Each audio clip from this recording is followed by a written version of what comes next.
എത്ര ചേട്ടാ? 3 അപ്പം കപ്പ ബീഫ് 200 രൂപ.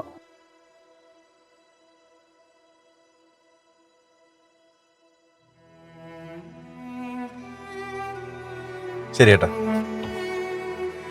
ചേട്ടാ പൈസ വേണ്ട, ഒരു ഊണ് വാങ്ങിത്തരാവും. വാ ചേട്ടൻ വാ. ചേട്ടാ ഒരു ഊണ്. അതിനെന്താ, പോയി കഴിച്ചു ചെല്ല്. പൈസ തരേ. ചെല്ലേട്ടാ പോയി കഴിക്കാം. സാറേ എനിക്ക് പാഴ്സൽ തരാൻ പറ്റുമോ? ഈ ഊണും കാത്ത് കുറേ പേര് അവിടെ ഇരിപ്പുണ്ട്. ഞാൻ ചെന്നിട്ട് വേണം അവർക്ക് കഴിക്കാൻ. ചേട്ടാ ഒരു പാഴ്സൽ. കുട്ടണ്ണ ഒരു ഊണ് പാഴ്സലേ, ചോറ് കൂട്ടി വെച്ചോ. നമ്മളെ കൊണ്ട് അതെല്ലാം ചെയ്യാൻ പറ്റും. ശരി എന്നാ.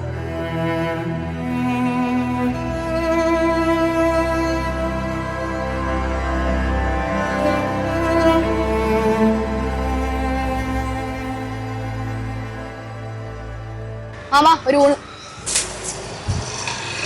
എത്ര ചേട്ടാ ഊണ് വില? 80 രൂപ. ഞാൻ എടുത്താ പോരാ ചേട്ടാ. ഡോ താനാ?